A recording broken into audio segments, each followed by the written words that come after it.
Buenas tardes. Quiero presentar al doctor Denis. Bueno, les saluda Miguel Arboleda. Soy tutor del programa de segunda especialización en cirugía cardiovascular pediátrica por la Universidad Cayetana Heredia en la sede INCOR.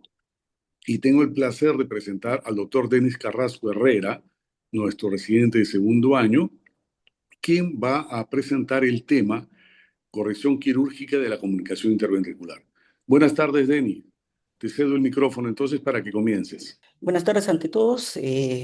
Como bien comunicó el doctor Arboleda, mi nombre es Denis Carrasco Herrera, soy cirujano de tórax y cardiovascular y actualmente estoy realizando la segunda especialidad o subespecialidad en cirugía cardiovascular pediátrica en la sede INCOR. El día de hoy vamos a hablar acerca de la comunicación interventricular y centrarnos un poco sobre la corrección quirúrgica, algo con respecto a la técnica quirúrgica en sí, las indicaciones y algunas otras alternativas que se pueden dar según las condiciones del paciente. Para empezar, podemos iniciar diciendo que una comunicación interventricular es básicamente un orificio que comunica, que se ubica en la zona del tabique interventricular, como su nombre lo dice, y que comunica o que permite la comunicación entre ambos ventrículos, algo que normalmente no se debería realizar debido a que, como sabemos, nosotros tenemos básicamente un ventrículo que es para circulación pulmonar, que es el ventrículo derecho, y uno para circulación sistémica, que es el ventrículo izquierdo.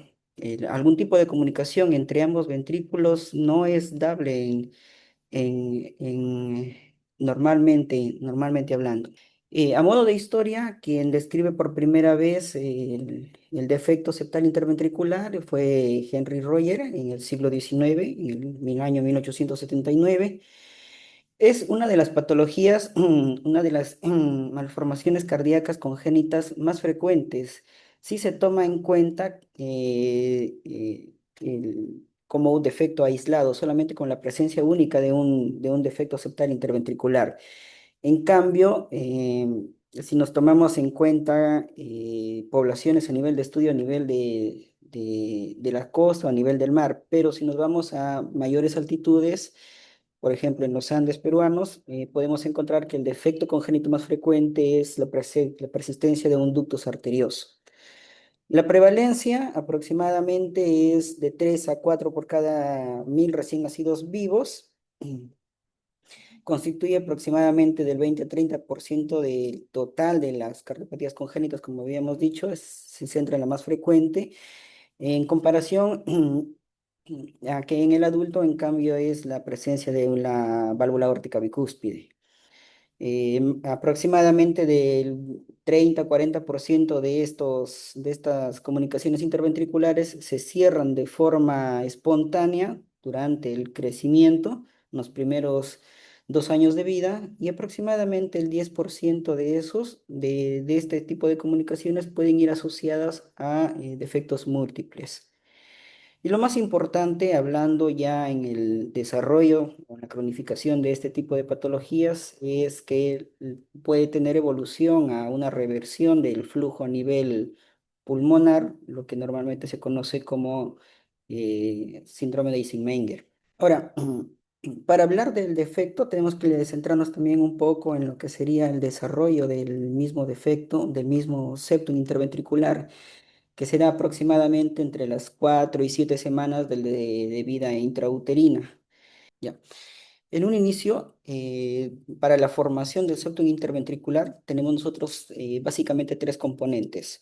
Un septum ventricular primum, que es básicamente en la zona que se desarrolla desde la zona apical hacia la zona superior, la presencia de los cojinetes endocárdicos anterior y posterior, y también la presencia del septum conal, que es el tabique básicamente que divide, que divide la aorta de la pulmonar durante su desarrollo. Estos tres componentes confluyen aproximadamente en la séptima semana y conforman una estructura que más adelante vamos a conocer como septum membranoso, que es la zona en la que mayormente se desarrollan este tipo de defectos. Bien, ¿cómo tenemos que clasificar este tipo de defectos interventriculares? Como bien habíamos dicho, durante el desarrollo embriológico existen tres componentes básicos que son los que forman el septum interventricular. El primer componente es la zona del canal atrioventricular, que son los cojinetes básicamente, anterior y posterior, la zona del tabique mismo muscular, que es el septum primum que tiene, y parte de lo que sería el septum interatrial, parte del septum conal. Estos tres componentes, según la zona comprometida, pueden generar distintos tipos o distintas variaciones del defecto o la comunicación interventricular.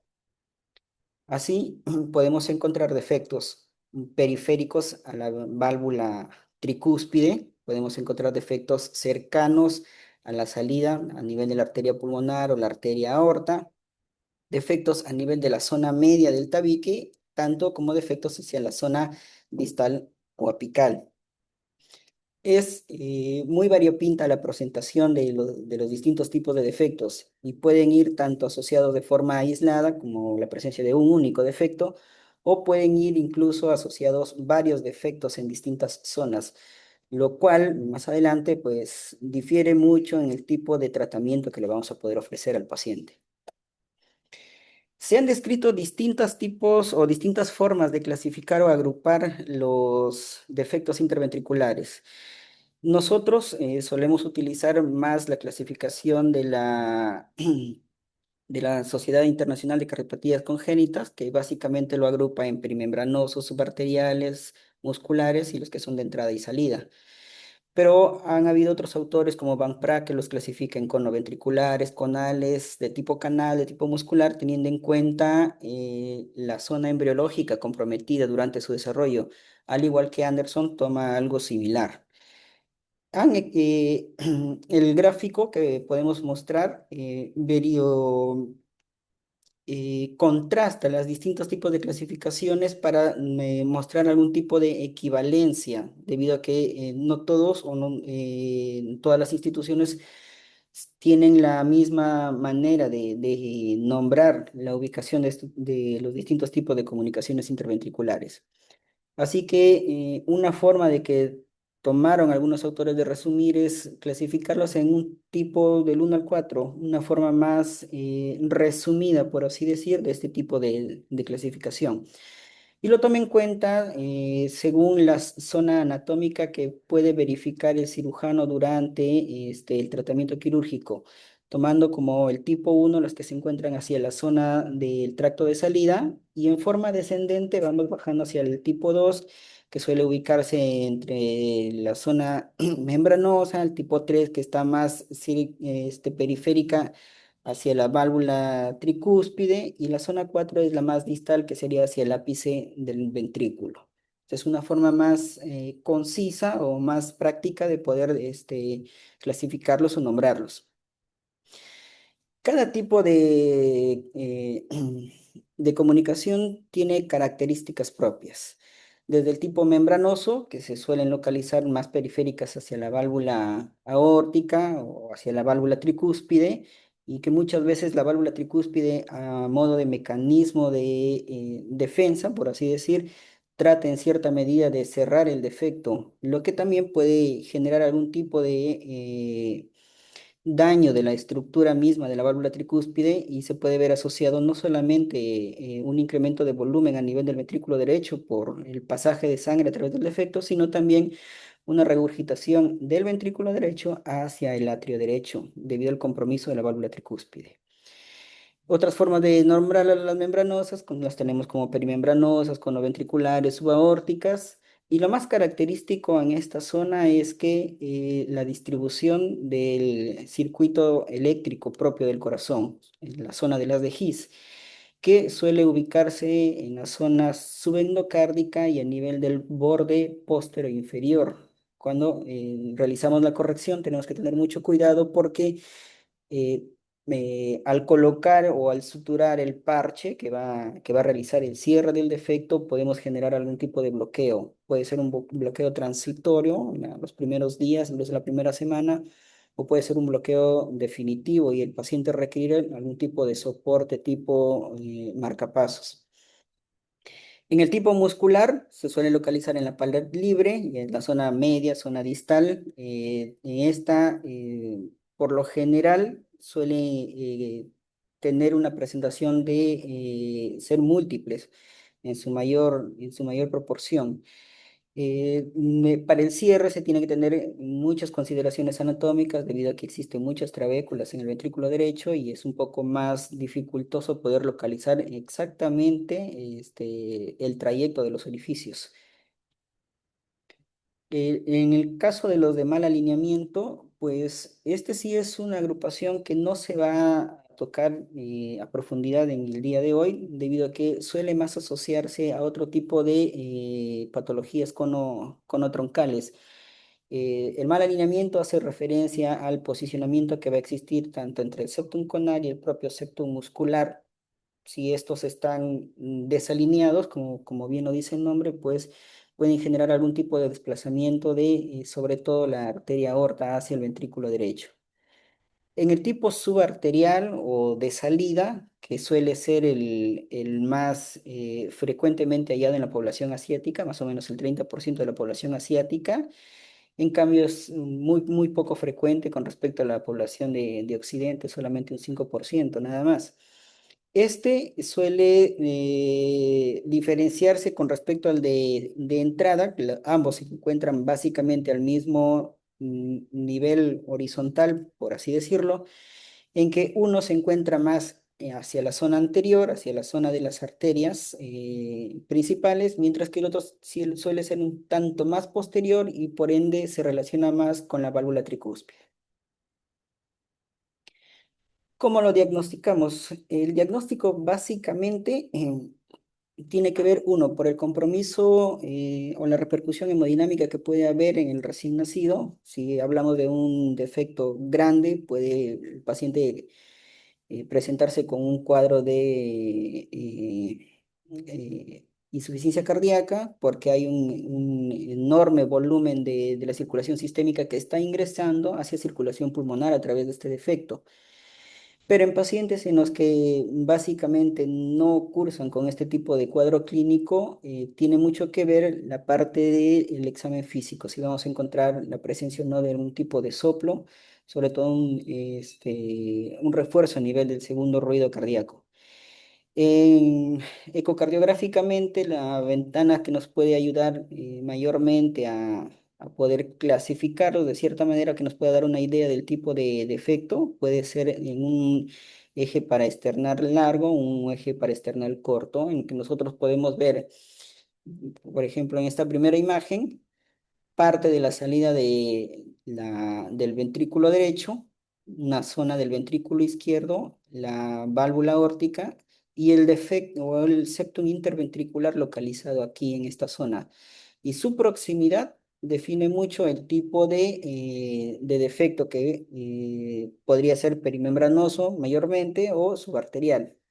En cambio, en un eje paraesternal corto, nosotros tenemos que tener en cuenta si se ubica aproximadamente, viendo en una vista tipo reloj, si está más localizado hacia la zona de las 10 11 horas más o menos, es del tipo perimembranoso. Si se localiza más hacia las 12 horas, sería más tipo de salida. Y en cambio, si es netamente hacia la una 2 sería más un subarterial o podría ser un doblemente relacionado. En cambio, en una vista por una ecografía transesofágica, nos podría ayudar más si se pueden localizar directamente la zona de las válvulas o de las valvas semilunares para poder localizar el tipo de defecto también.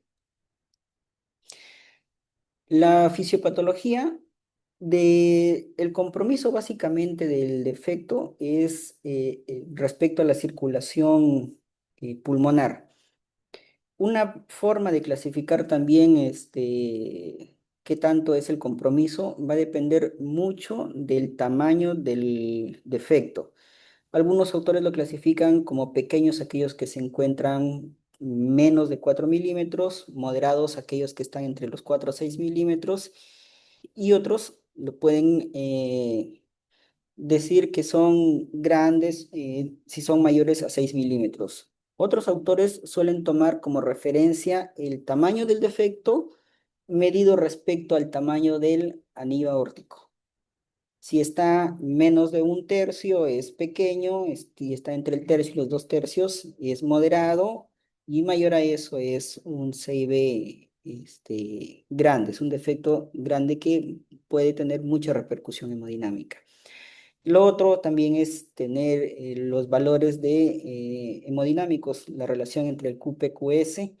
Si es pequeño, suele hallarse un QPQS menor a 1.5, moderado de 1.5 a 2.3, y si es mayor a 2.3, es un defecto grande, un defecto con una mayor repercusión hemodinámica. Los defectos pequeños no generan mucho compromiso a nivel de la circulación pulmonar. En cambio, los moderados va a depender mucho a veces de si el paciente se encuentra o no realizando algún tipo de actividad, cuando se modifica la frecuencia cardíaca, cuando hay modificaciones de volemia, tienden a generar mayor clínica. En cambio, los defectos grandes, estos sí pueden generar repercusión hemodinámica con el paciente incluso sin estar realizando ningún tipo de actividad. Ahora, este esquema es una forma de resumir cuál es el compromiso que existe entre toda la hemodinámica con respecto al defecto septal interventricular. El CIB también se han visto en algunos estudios que están asociados a ciertos tipos de defectos cromosómicos, más está asociado al defecto del cromosoma 22q11, que también genera el síndrome de George. Es muy frecuente en pacientes con trisomía del par 21, si hay antecedentes maternos de eh,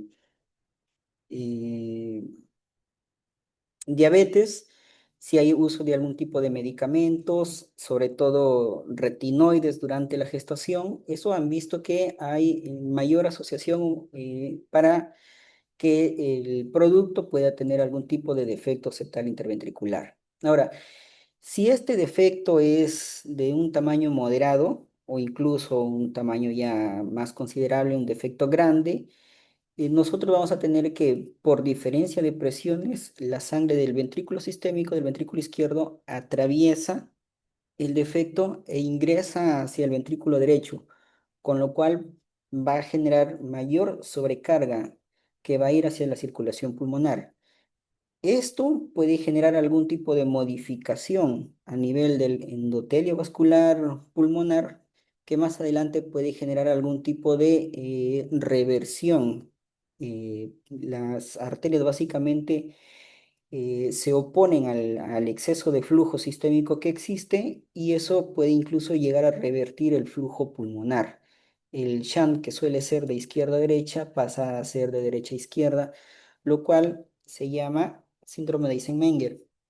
Pero antes de llegar al síndrome de Eisenmenger, solamente el hiperflujo que existe, el hiperflujo pulmonar, va a generar algún tipo de falla cardíaca derecha, lo que también compromete en cierta medida la función del ventrículo izquierdo, y con ello puede llegar a generar una insuficiencia cardíaca total. Y con respecto, pues, al síndrome de Eisenmenger, como bien habíamos dicho, es básicamente la reversión del flujo. El shunt se vuelve de derecha a izquierda, y esto genera una hipertrofia a nivel de la túnica media de las arterias pulmonares, y con lo cual existe mayor resistencia al flujo. No ingresa el flujo total que debería pasar a ser oxigenado y regresado nuevamente al corazón para el, este, para el flujo sistémico. Entonces, esto más adelante puede generar estasis a nivel pulmonar, lo que puede generar embolismo pulmonar, puede generar algún tipo de stroke, o pueden generar algún tipo de reversión de todo el flujo también del retorno venoso a nivel atrial, el retorno venoso sistémico. ¿Cuál es el tratamiento? El tratamiento básicamente depende del tamaño, de la ubicación de si hay o no hay algún otro compromiso intracardíaco, si es aislado nada más, si es un defecto simple, es un defecto múltiple. En el caso de los defectos pequeños, estos suelen cerrar espontáneamente, como lo habíamos manifestado en la primera diapositiva, más o menos un 26 a 40% de estos defectos cierran espontáneamente en el primer año hasta los 2 años de vida. En cambio, en los pacientes que ya tienen algún tipo de compromiso tipo insuficiencia cardíaca, sí se van a requerir primero un manejo a nivel de una unidad de cardiología, una estabilización del paciente y según su hemodinámica ver si es o no tributario para un manejo quirúrgico posterior. En cambio, los defectos grandes suelen ser indicativo de cierre quirúrgico, pero también tiene que ver mucho el tipo de compromiso hemodinámico. Si en un cateterismo o en una ecografía se verifican que hay signos de hipertensión pulmonar, primero se tiene que realizar un manejo de la hipertensión pulmonar, un buen estudio, y con eso podemos precisar o no si va a ser tributario del cierre quirúrgico. Para el cierre quirúrgico, bueno, básicamente esto se hace con circulación extracorpórea, se hace con la ayuda de un bypass cardiopulmonar, una máquina de circulación extracorpórea. Necesitamos nosotros hacer una esternotomía media, una exposición de todo el corazón. Necesitamos conectarlo a la máquina mediante una canulación aórtica y bicava para nosotros poder parar el corazón debido a que el defecto, como va a comunicar el lado izquierdo, tenemos que evitar en la medida posible que pueda generar algún tipo de émbolo aéreo durante la cirugía. Pero también tenemos que tomar en cuenta ciertos reparos anatómicos, sobre todo los que se encuentran muy cerca hacia la válvula tricúspide, debido a que muchos de los defectos, como habíamos dicho, en su mayoría suelen ser perimembranosos, se suelen localizar muy cerca hacia el velo septal tricuspidio. Y muy cerca al velo septal tricuspidio, si recordamos parte de la anatomía, se encuentra la zona del triángulo de Koch, que en su interior contiene el nodo auriculoventricular, que es el que podemos comprometerlo durante el acto quirúrgico.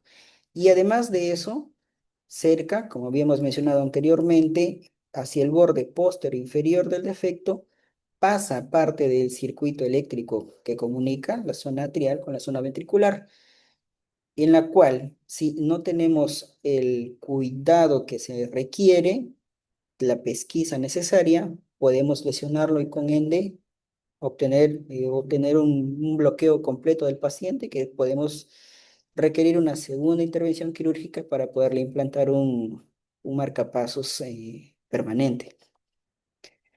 Como habíamos mencionado, la técnica quirúrgica básicamente, esternotomía media, obtenemos o visualizamos las cavidades cardíacas, canulación aórtica, canulación en cava superior, cava inferior. Y en el caso de los defectos conales, una alternativa es poder acceder directamente a través de la arteria pulmonar o también a través del infundíbulo, la zona de salida o el tracto de salida del ventrículo derecho. En este diagrama se colocan, pues el parche va a ir asentado con puntos separados. También se puede colocar de forma tipo surguet, una sutura continua alrededor de todo el parche y con el cual cerramos el defecto y podemos individualizar tanto el ventrículo derecho como el ventrículo izquierdo sin ningún tipo de problema. Y este es un esquema que nos dice cómo es que más o menos debería estar cayendo el parche. Esta zona es el ventrículo derecho con su salida a nivel de la arteria pulmonar y esta zona es el ventrículo izquierdo con su salida a través de la arteria aorta. El parche lo solemos colocar mediante por la zona derecha debido a que hacia la zona izquierda y cerca hacia el ápice pasa el circuito eléctrico del corazón. Y con eso nosotros evitamos poder bloquear al paciente. En el caso de los perimembranosos, el, el acceso es a través de atriotomía, abrimos el atrio derecho y podemos visualizar tras la movilización del velo septal tricuspidio, podemos visualizar el defecto. Cuando el velo tricuspidio no nos permite visualizar adecuadamente el defecto, nosotros podemos hacer algún tipo de maniobras en las cuales podemos incluso desinsertar parte de la válvula para poder mejorar la visualización directa del defecto. En este caso, podemos hacer una sección radial o en este caso podemos hacer una desinserción a nivel de su anillo, muy cerca hacia la zona del triángulo de Koch. Tenemos que tener en cuenta como mínimo una distancia de 2 a 3 milímetros para no llegar a comprometer parte del circuito eléctrico. Una vez que separamos el velo septal, podemos observar directamente el defecto y con eso, pues, podemos colocar el parche.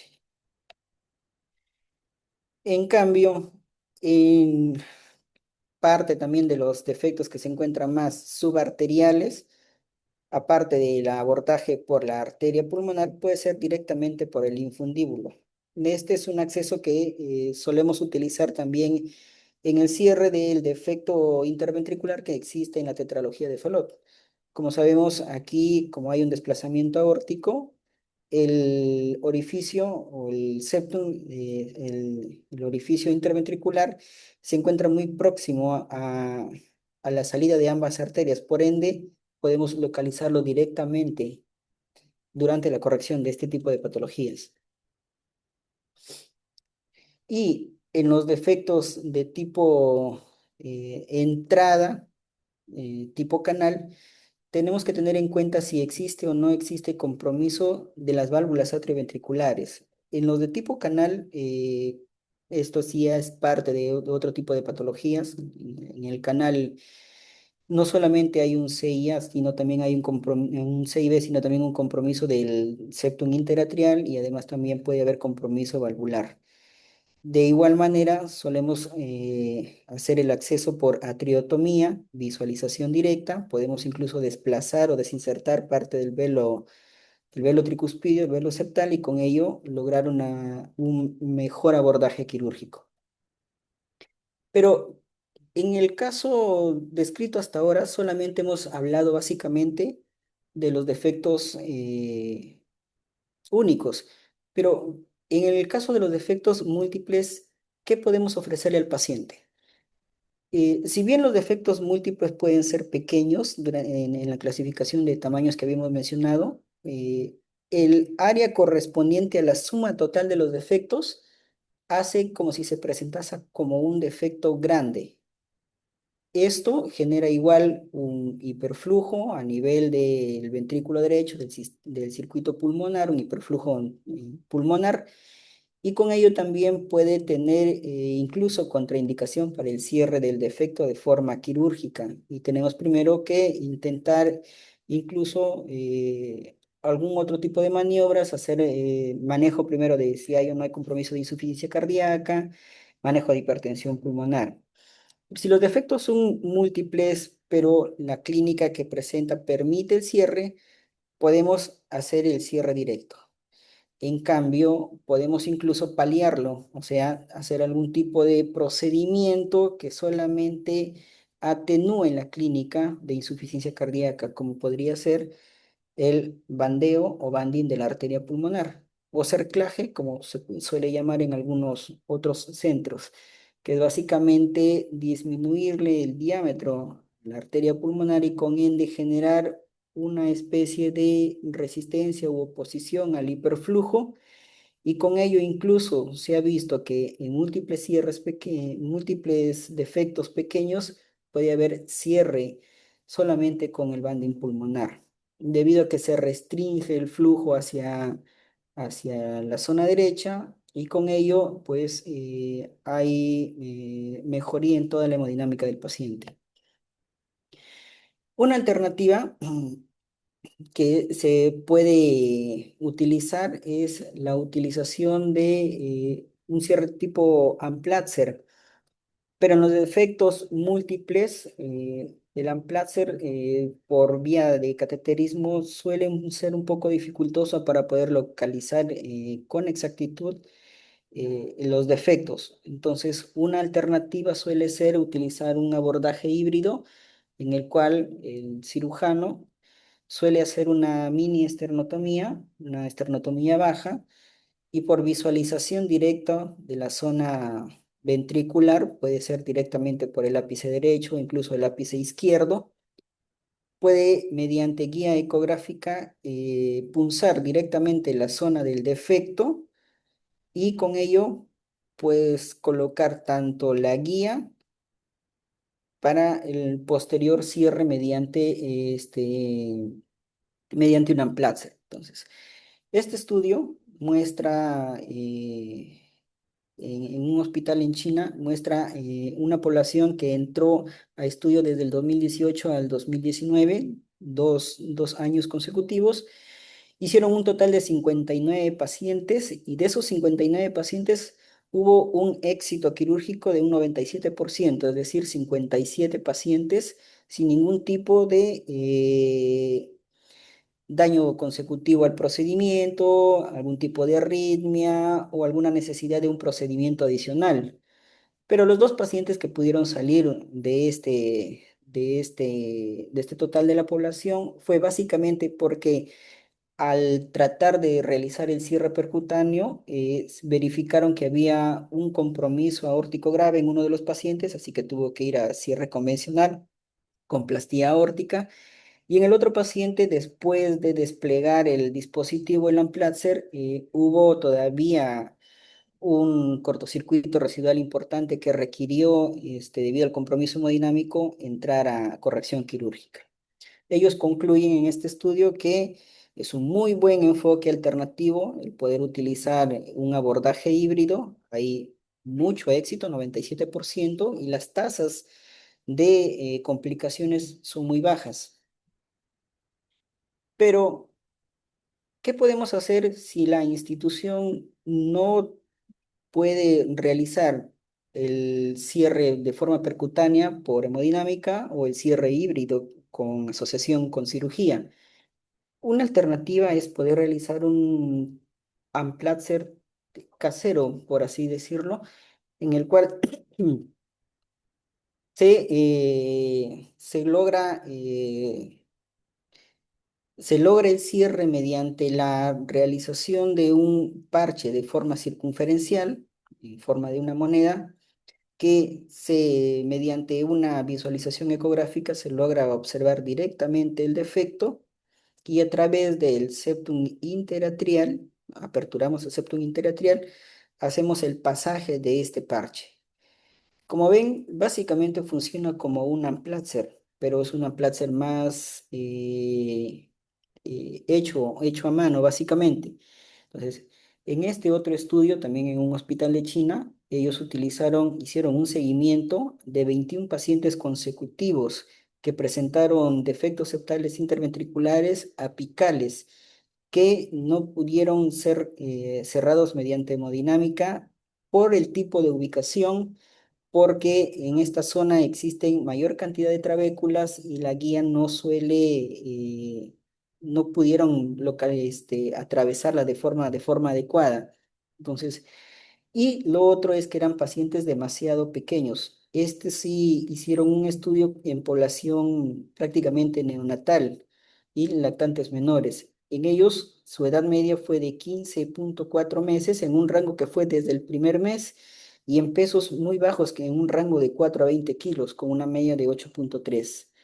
De ellos, de su población, básicamente no hubo ningún tipo de fallecido, prácticamente no hubo ningún tipo de complicaciones, solamente tuvieron chances residuales mínimos de 2 milímetros que no requirieron mayor tipo de intervención, solamente seguimiento. Entonces ellos concluyen que este tipo de técnica, a la que la llaman técnica del sándwich, es una muy buena alternativa para el cierre tanto de los defectos apicales como de los defectos múltiples. Y esta es una técnica que nosotros solemos realizar en el Instituto Cardiovascular.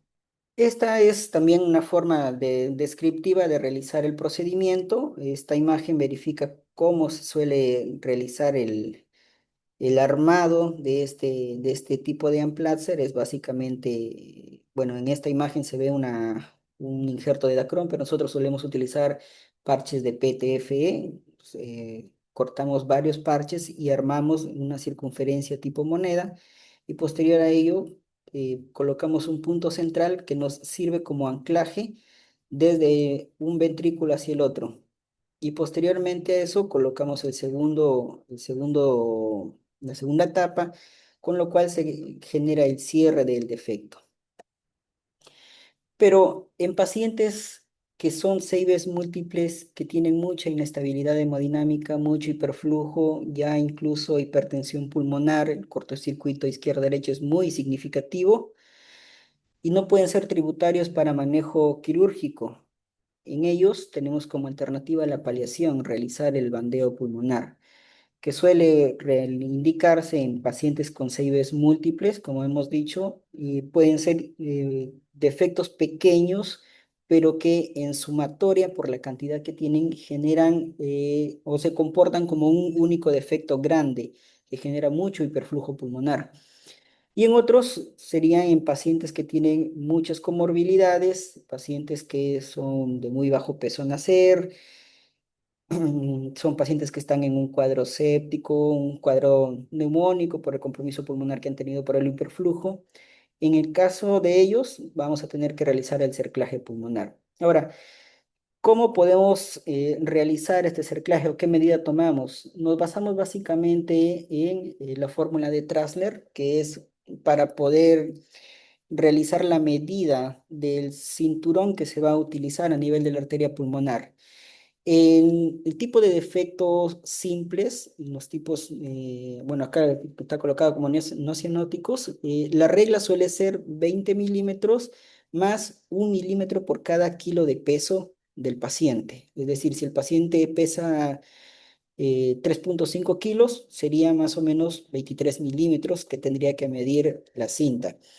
En cambio, si el defecto ya es complejo o está asociado a algún otro tipo de defectos, puede ser de repente un paciente con un truncus arterioso, un canal auriculoventricular desbalanceado, puede existir mucho hiperflujo o puede haber compromiso de incluso mm, de la circulación sistémica. En este tipo de pacientes, la regla de Trasler es vuelta 24 milímetros más 1 milímetro por cada kilogramo de peso.